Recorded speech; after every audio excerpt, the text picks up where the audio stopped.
반갑습니다. 여러분 프로토 교수입니다. 스포츠 모든 경기를 매일 분석 및 조합 픽 공유 중에 있습니다. 영상에 공개되지 않는 정보들로 정보방에 입장하시면 확인하실 수 있으니 참여를 희망하시는 분들은 영상 하단 고정 댓글 링크를 통해 아무 조건 없이 자유롭게 참여가 가능하니 많은 참여 부탁드리겠습니다. 첫 번째 경기는 튀니지 대 프랑스 한번 살펴보겠습니다. 튀니지는 호주에게 패하면서 다소 불리한 위치에 섰습니다. 프랑스를 상대로 승리한다고 하더라도 덴마크와 호주가 비기기를 바라야 하는 상황이죠. 프랑스가 이미 16강을 확정지은 상황이라 힘을 빼고 나올 가능성이 있지만 그럼에도 불구하고 튀니지가 프랑스 2군을 상대로 우위를 잡을 수 있을지는 의문입니다. 강한 압박 전술이 개인 기량이 월등한 강팀을 만났을 때는 쉽게 풀리는 경우가 잦았습니다. 이 경우에는 스키리가 센터백 라인까지 후진하면서 롱킥으로만 빌드업이 제한될 가능성이 높은데 이 방법이 다득점을 보장해준다고 보기는 어렵습니다. 그나마 스키리의 수비 기어 덕분에 측면 풀백들이 전진할 수 있게 되는 것은 참고할 필요가 있습니다. 공격력이 매우 부족하며 페널티킥에서도 골을 넣기 힘들어하는 모습이었는데 아프리카 네이션스컵에서 3명의 선수가 페널티킥을 실축했던 진기록을 보여준 바 있습니다. 프랑스는 두 경기 만에 16강 진출을 확정지으면서 우승국, 징크스 따윈 없는 디펜딩 챔피언이 무엇인지 보여주었습니다. 튀니지에게 패하고 호주가 승리를 거두더라도 골득실로 조 1위를 확정지을 수 있는 만큼 16강 이후를 대비하기 위해 로테이션을 꽤 돌릴 가능성도 점쳐지고 있는 상황입니다. 음바페와 지루는 코치진에게 쉬고 싶지 않다는 의사를 전한 것으로 알려져 있습니다. 선발 출전을 하다가 조기에 바꿔주는 방식으로 체력적인 세이브를 할 수도 있는 만큼 선발 출전 자체는 할 수 있을 것으로 보이는 상태죠. 튀니지의 높은 라인을 음바페의 스피드로 공략하는 방식으로 득점을 만들 수 있을 가능성은 매우 높게 점쳐야 할 것입니다.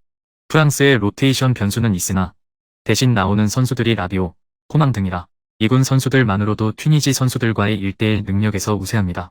튀니지가 공격적으로 나올 확률이 높은데 이는 튀니지의 넓은 뒷공간을 프랑스의 민첩성과 스피드로 공략할 수 있다는 뜻이기도 하죠. 프랑스의 우세를 예상합니다.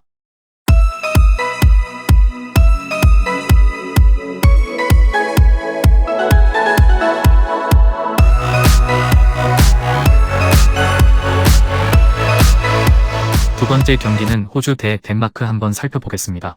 호주는 튀니지를 상대로 1대0 신승을 거두면서 16강 진출 가능성을 높였습니다.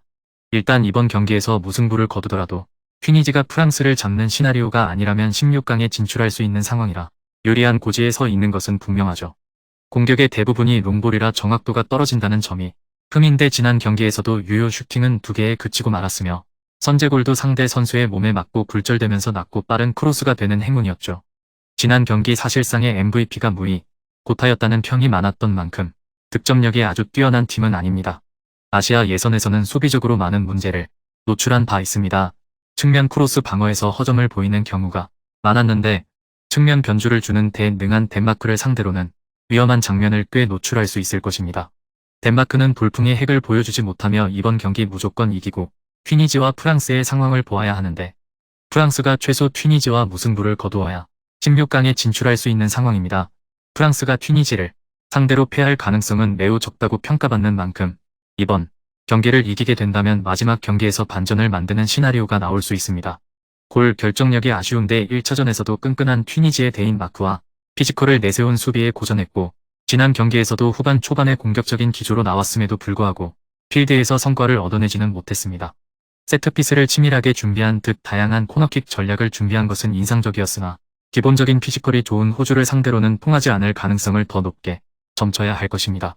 무승부만 거두어도 16강 진출 가능성이 높은 호주가 수비적으로 나설 가능성이 높은 상태인데 최전방의 무게감이 떨어지는 덴마크는 세트피스에 의존할 수밖에 없을 것입니다.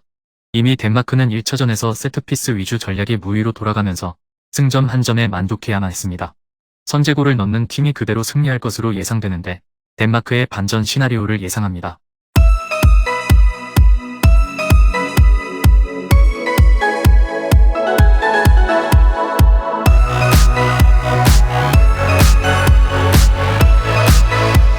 세 번째 경기는 폴란드 대 아르헨티나 한번 살펴보겠습니다. 폴란드는 레반도프스키가 월드컵 첫 골을 넣으면서 조 1위를 차지하는 데 성공했습니다.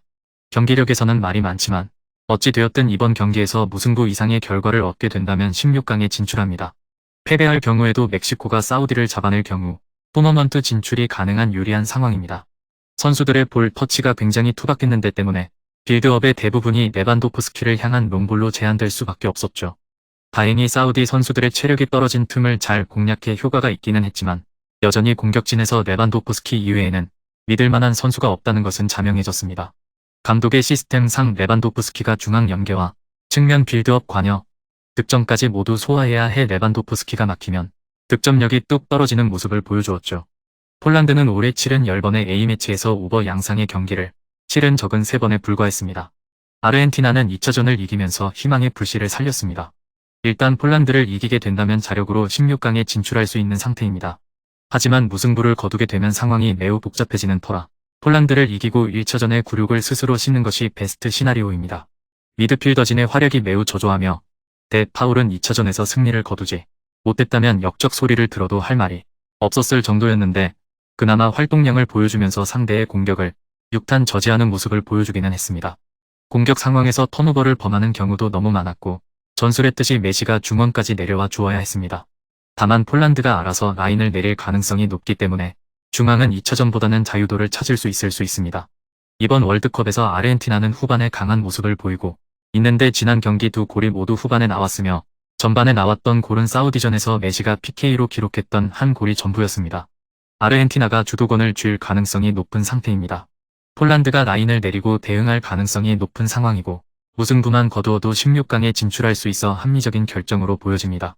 결국 1차전 아르헨티나와 사우디전 같은 양상이 일어날 가능성이 높은데 당시 아르헨티나는 측면으로 향하는 빌드업으로 일관했고 타겟터가 없다는 문제점을 노출하면서 득점에 쩔쩔맨 바 있습니다.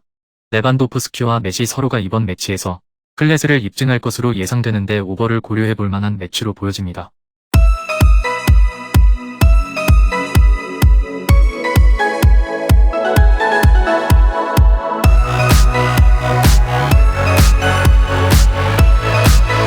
마지막 4번째 경기는 사우디 대 멕시코 한번 살펴보겠습니다.